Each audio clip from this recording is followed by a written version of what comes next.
Buenos días, le damos la bienvenida a todos los que están aquí presentes. Les bendecimos en el nombre de Jesús y también bendecimos a todas las personas que nos ven a través de las redes sociales. Deseamos que este sea un día bendecido y que la palabra de Dios realmente llegue a nuestras vidas, a nuestros corazones y nos bendiga. Vamos a pasar a orar para que sea nuestro Dios el que guíe toda palabra que salga de mi boca y esta sirva para la edificación de nuestras vidas. Sí, Padre amado, te damos una vez más gracias, Señor, por estar aquí. Te pedimos en el santo nombre de tu Hijo Cristo, Señor, que tú seas, Padre Santo, el que bendiga, Señor, este mensaje, que lo guíes a través de tu Espíritu Santo y que este mismo sirva, Señor, para edificar nuestras vidas, para guiarnos a través de tu palabra, Señor, para crecer cada día más en tu palabra, Señor. En el nombre de Jesús te lo pedimos, Padre. Amén. Hoy traigo un mensaje al cual le puse por nombre Un Templo Nuevo. El templo era una figura, un lugar importante dentro de la nación judía. Cuando nosotros leemos la historia de la nación de Israel, vemos que Dios le da a Moisés una figura de lo que él debía construir el tabernáculo, y él levanta personas que él mismo adiestra, es decir, él le da a esas personas la destreza, esas personas andiestras, pero le da el conocimiento de cómo se debía hacer cada cosa detalladamente. Y le dice a Moisés quiénes son los que van a dedicarse a hacer cada parte del templo. Cada una de esas personas que fueron dedicadas a construir el tabernáculo, ese tabernáculo no era templo, era tabernáculo, que se montaba porque ellos se movían en el desierto y cada vez que ellos hacían el campamento, ponían el campamento, pues tenían que poner el tabernáculo en el centro del campamento. Pues ese tabernáculo tenía un diseño y ese diseño venía de parte de Dios. Eso no fue una cosa que se le ocurrió a Moisés, sino que Dios le dijo a Moisés cómo se debía de hacer, e incluso le dijo a Moisés las personas que él mismo ya había seleccionado para que trabajaran, hicieran cada una de las cosas de ese tabernáculo. Todas las piezas, todos los instrumentos que se iban a usar, cada parte que se iba a construir ese tabernáculo, ya tenía personas escogidas de antemano que Dios mismo iba a usar, que ya Dios mismo lo había puesto en su mente cómo es que se iba a hacer cada de esas cosas para las cuales ellos habían designado la obra. Ellos sabían bien cómo esa obra se iba a hacer, cómo se iban a hacer bien esos instrumentos, cómo se iban a hacer bien esas partes que iban a decorar el tabernáculo, que iban a estar allí, las granadas, el arca, etcétera, etcétera. Todo eso, ya esas personas habían sido escogidas de antemano y habían sido preparadas por Dios en sus mentes, en sus corazones. Dios iba a utilizar sus destrezas, los dones que el mismo Dios le había dado, los iba a utilizar para esta bendición. Bien, este tabernáculo posteriormente se convierte en el templo. Salomón construyó el templo. Esa era la casa de Dios. Era el lugar donde reposaba el Espíritu Santo de Dios, donde el pueblo podía ir a ofrecer ofrendas, donde el pueblo podía ir a hacer sacrificios, donde el pueblo podía ir a orar, donde el pueblo podía ir a buscar la presencia de Dios. Cuando una persona iba al templo en la nación judía, se decía que iba a la casa de Dios, iba al lugar donde él iba a tener un encuentro con Dios. Era un lugar muy importante. La vida de la nación judía se identificaba mucho con este lugar, con el templo. Para ellos era un lugar sagrado, muy importante.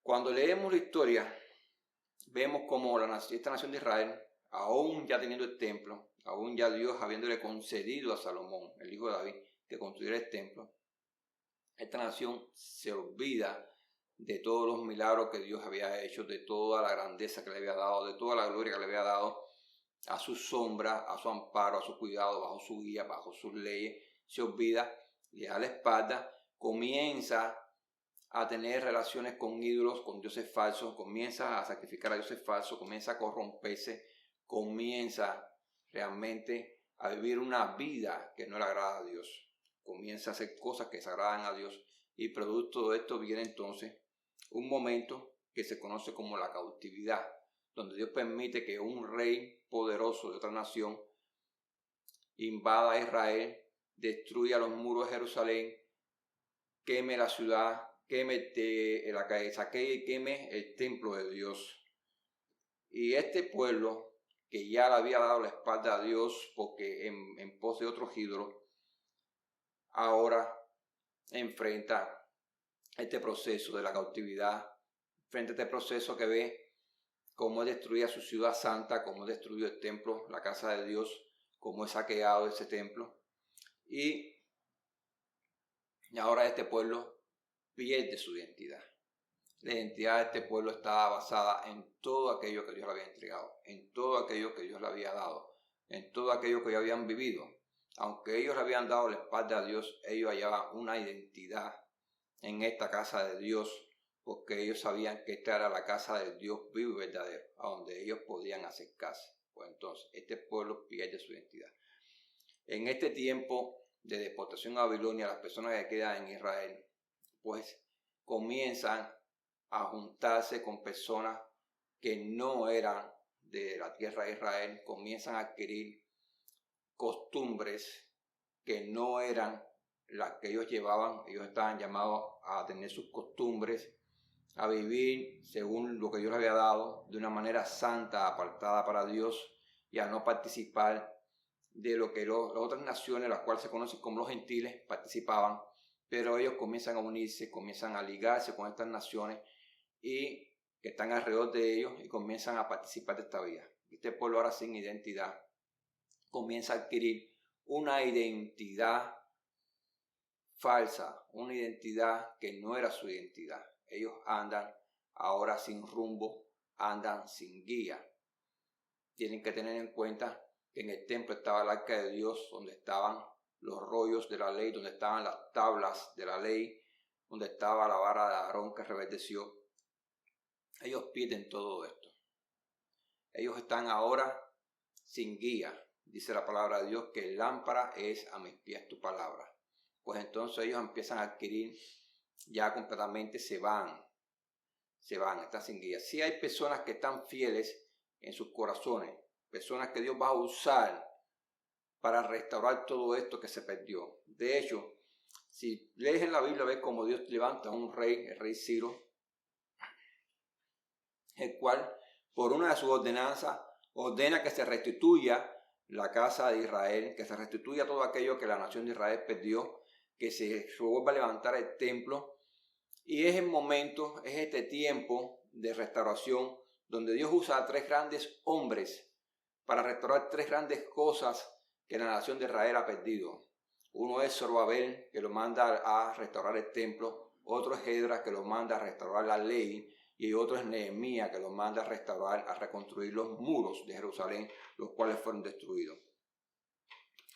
Y a través de este tiempo de restauración, la nación de Israel puede ver cómo la misericordia de Dios, que es eterna, se extiende sobre ellos y regresa sobre ellos, y ven la gracia y el poder de Dios manifestarse nuevamente en sus vidas, y ven, a pesar de todo cosa que se le antepone para que no realmente se lleve a cabo esta restauración, ellos ven como si la pueden lograr, como Dios está con ellos y cómo realmente se logran reconstruir los muros de Jerusalén, que físicamente muestran el amparo, la cobertura de un Dios que espiritualmente los está parando, los está cubriendo, los está protegiendo, los está bendiciendo. Se restaura la ley. Esdras restaura la ley y hace volver los corazones de aquellos que no solamente le habían dado la espalda, sino que se habían quedado sin identidad. Vuelven a cobrar la identidad en su Dios. Vuelven a regresar sus corazones al Dios vivo y verdadero. Estas personas, este pueblo se arrepiente y regresa a su Dios.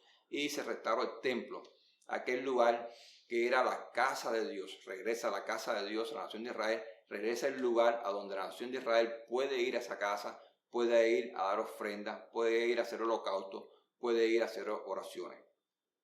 Pues se restaura esta identidad que había sido dañada, que había sido perdida, se restaura. Pero, aunque se restauró, cuando pasa el tiempo, podemos ver que realmente se corrompe, porque no fueron cuidadosos, vuelven a corromper. Si nosotros vamos al Evangelio de Juan, capítulo 2,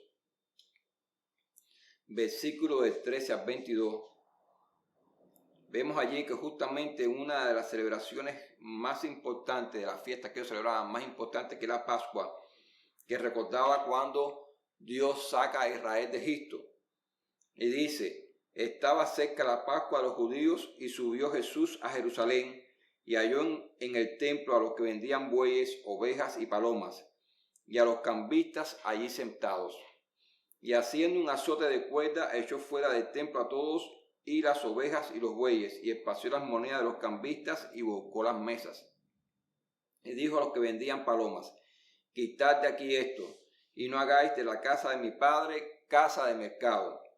Entonces acordaron sus discípulos que está escrito, el celo de tu casa me consume. Y los judíos respondieron y le dijeron, ¿qué señal nos muestras, ya que haces esto? Respondió Jesús y les dijo, destruid este templo y en 3 días lo levantaré.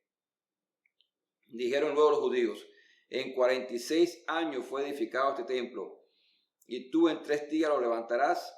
Mas él hablaba del templo de su cuerpo.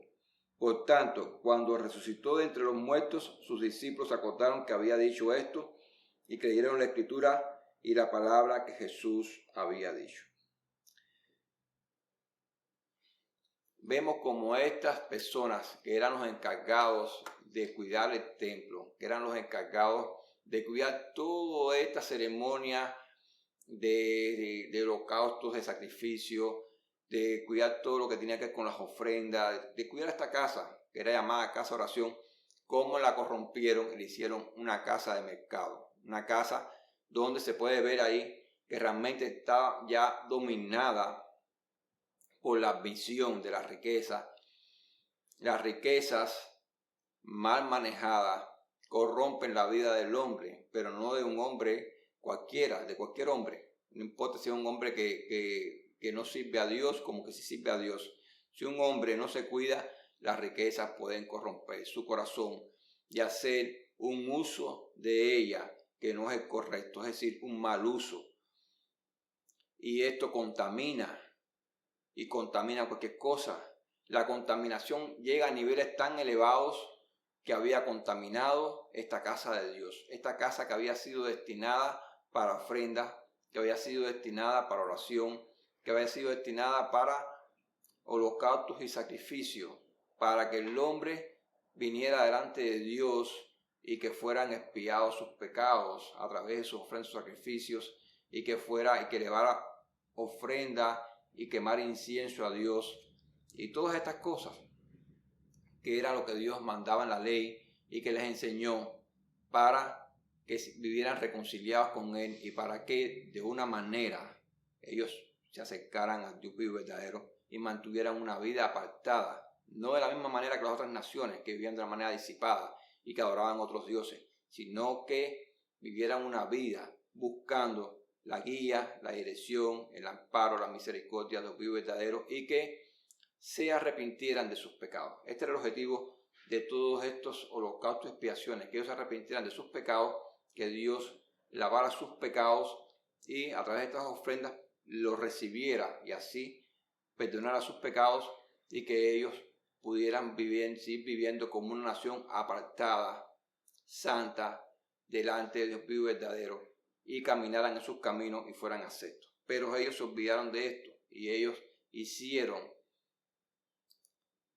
de una ley que Dios les dio, hicieron de un conocimiento que Dios les dio, hicieron una religión.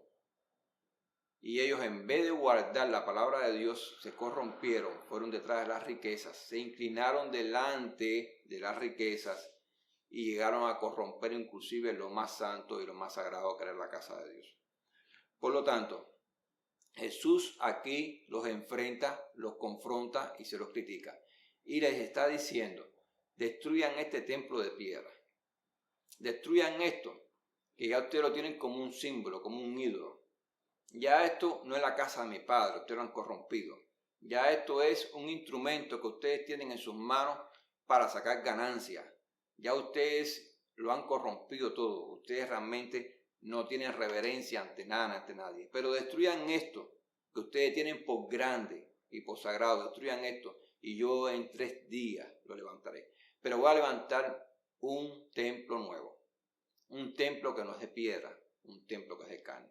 Voy a levantar un templo vivo y voy a levantar un templo verdadero, en el cual va a morar el Espíritu Santo de Dios.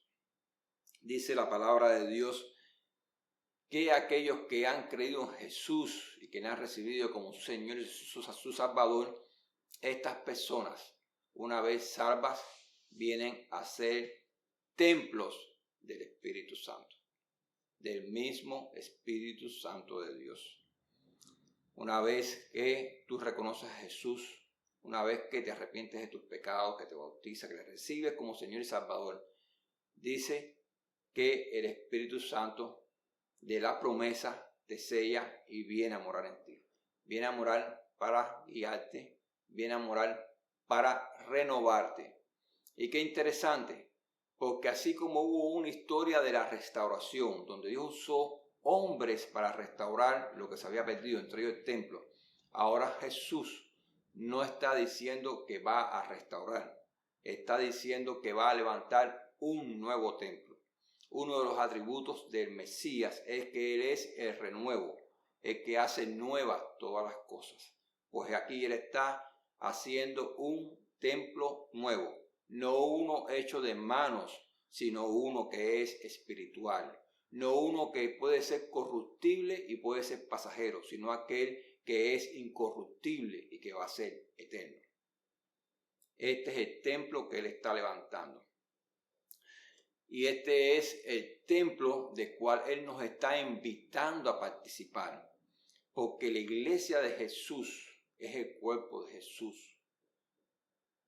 Dice la Biblia que su iglesia es el cuerpo y que Jesús es la cabeza de ese cuerpo, que es la iglesia. Por lo tanto, cada creyente, cada discípulo de Jesús viene a ser templo de ese Espíritu Santo. Qué importante entonces que vivamos para Dios de una manera como Dios pide que nosotros vivamos, de una manera santa, apartada para Él. Que busquemos en todo momento en buscar y guardar su voluntad en nuestras vidas. Que lo tengamos presente en nuestras decisiones cuando decidimos hacer algo. Que primero contemos con Él. Que no lo ignoremos, que no lo pongamos en segunda parte, ni en tercera, ni en cuarta. Dios no es un ser que Él admite que tú lo pongas ni siquiera en segundo lugar. Dios quiere estar en primer lugar en tu vida. Cuando tú pones a Dios en primer lugar en tu vida, pues entonces la bendición del cielo de una manera especial está sobre ti. Y no quiero decir que Dios no bendiga. Dice la palabra de Dios que Dios bendice a todos, a justos y a injustos, a malos y buenos. Pero la bendición de una manera especial está sobre aquellas personas que ponen a Dios en primer lugar en su vida, en un lugar cimero. Dice en Hebreos 10, 16 al 18. Este es el pacto que haré con ellos. Después de aquellos días, dice el Señor, pondré mis leyes en sus corazones y en sus mentes las escribiré. Mira qué importante. Y se añade, y nunca más me acordaré de sus pecados y transgresiones, pues donde hay remisión de esto, no hay más ofrenda por el pecado. En este nuevo templo no hay que hacer ofrenda como así en el antiguo templo. Ya no es más ofrenda, porque con una sola ofrenda, dice este mismo libro de Hebreos, dice que una vez y para siempre fueron ya redimidos, limpiados todos nuestros pecados y hemos sido santificados por la sangre del Cordero que se derramó en la cruz del Calvario. Cristo es el que viene a traer la identidad, así como una vez la nación de Israel caminó sin identidad porque le faltaba un templo. Ahora Cristo viene a traer la identidad del cielo, la identidad de Dios a toda persona que se acerca a Él y le recibe como Dios y Salvador. Este es un templo a través del cual tenemos la gran bendición de tener una comunión íntima con Dios. Una comunión personal con Dios. Si bien estamos llamados a tener comunión unos con otros, pero también estamos llamados a tener comunión con el Dios vivo y verdadero. Estamos llamados a cuidar del templo del Espíritu Santo, por cuanto somos templo del Espíritu Santo, y siendo nosotros templo del Espíritu Santo, no debemos caminar a la ligera, porque podemos contaminar este templo, el cual no es nuestro. Nuestro cuerpo es el templo del Espíritu Santo, y dice la palabra de Dios que no es nuestro, porque hemos sido comprados por sangre derramada en la cruz del Calvario. Tenemos que entender de que hemos sido grandemente bendecidos y que esto que vivimos ahora es simplemente el principio de toda una eternidad. Nosotros tenemos que ser los veladores y los guardadores de estas grandes promesas y estas grandes bendiciones, porque se nos ha dado a nosotros, para que las anunciemos, pero también para que las vivamos y para que las cuidemos. Yo no puedo hablar ni puedo enseñarte una cosa que yo no vivo y que yo no cuido. Yo no puedo enseñar a amar a una persona si yo no amo. Yo no puedo enseñar a una persona a vivir una comunión íntima con Dios y a cuidar el templo de Dios si yo no vivo una comunión íntima, yo no cuido el templo de Dios. Yo no puedo enseñar a una persona a ser discípulo de Cristo si primero yo no lo soy. A buscar la voluntad de Dios y a ponerlo en primer lugar en mi vida, en su vida. Si yo no lo hago, mis palabras tienen que estar respaldadas por mi testimonio de vida. Y no que sea perfecto. Yo puedo errar. Aquí no es ser perfecto, porque para eso está el acercarse a Dios, para eso está el arrepentirse de los pecados. No es ser perfecto, aquí nadie es perfecto, aquí nadie es justo. Eso es una apariencia. El hecho está en no vivir y practicar las cosas como si eso fuera lo normal del mundo. Porque cuando se contamina la casa de Dios, se pierde todo. Cuando se contamina la casa de Dios, cuando se descuida la ley y las enseñanzas de Dios que Dios nos ha dado, se pierde todo. Se pierde la identidad en Dios y pasamos a tener una identidad corrompida. Es mirar atrás, es volver atrás y peor, porque nos aliamos con cosas inclusive que no vivíamos antes de conocer a Cristo y nuestro estado está peor. Pero si de verdad has conocido al Señor, si de verdad tienes en alta estima todo lo que Él te ha dado y aprecia lo que Él te ha dado, aunque hayas caído, aunque te hayas confundido, aunque hayas tomado una decisión errada en tu vida, si tú te arrepientes, dice que si hemos pecado, que podemos acercarnos confiadamente al trono de la gracia, donde podemos hallar el oportuno socorro. Estamos hablando del trono de la gracia. Estamos hablando de un sacerdote que no es un sacerdote humano. Estamos hablando de aquel que se levantó y que ahora está en los cielos a la diestra del Padre y que intercede por nosotros. Estamos hablando de Jesús, el único que puede perdonar pecados, el único que es intercesor entre Dios y los hombres, el único camino a Dios, el único Salvador. Él es el camino, Él es la verdad y Él es la vida. Y nadie va al Padre si no es a través de Él. Este es el templo nuevo que se levantó, el templo nuevo que le agrada al Padre. Porque cuando Jesús estaba bautizando, se oyó una voz del cielo que dijo: este es mi hijo amado, en el cual tengo complacencia. Es decir, yo me complazco en él, porque él viene para hacer todas las cosas que a mí me agradan. Eso es lo que estaba diciendo el Padre. Y Jesús las hizo y las cumplió.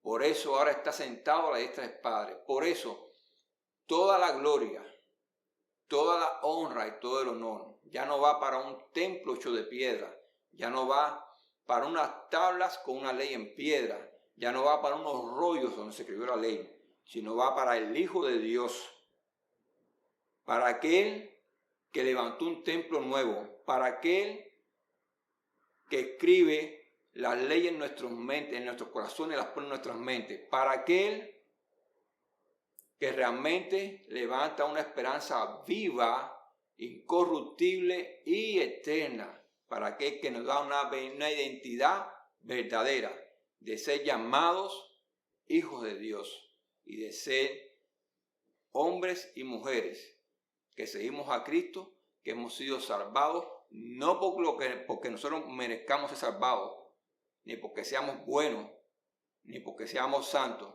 sino porque Él es justo, porque Jesús es digno, porque Jesús es bueno y porque Jesús es santo. Y por su amor y por su misericordia extendió sobre nosotros su gracia y su perdón. Desde aquí deseamos que Dios te bendiga y que este mensaje llegue a tu vida, que si aún no has meditado en esto, que si nunca has conocido a Cristo, que abras tu mente y tu corazón y le recibas como Señor y Salvador. Que si has estado caminando de manera incorrecta como cristiano, que si has comprometido la palabra de Dios, que si has contaminado la casa de Dios, pues aún tienes tiempo de volver a Él. Aún es tiempo de buscar a Dios. Aún es tiempo. Si estás vivo, aún es tiempo. Aún puedes acercarte a Él. Aún puedes arrepentirte. Aún puedes reconciliarte. Aún puedes alcanzar el perdón, la gracia y la misericordia de Dios en tu vida nuevamente. Y reconciliarte con tu Dios. He aquí Jesús. La gracia de Dios está disponible siempre. Nunca nos ha dado la espalda. El hombre es el que vira la espalda por sus deseos, pero Él siempre está ahí, esperando, ahí, presente, esperando a que regresemos a Él. Si escuchas este mensaje, no es casualidad que lo estás escuchando. Hoy es el día que escuchas esta palabra. Hoy es el día que tú puedes arrepentirte, puedes regresar y puedes reconciliarte con tu Señor y Salvador Jesús. Que Dios te bendiga en el nombre de Jesús. Amén.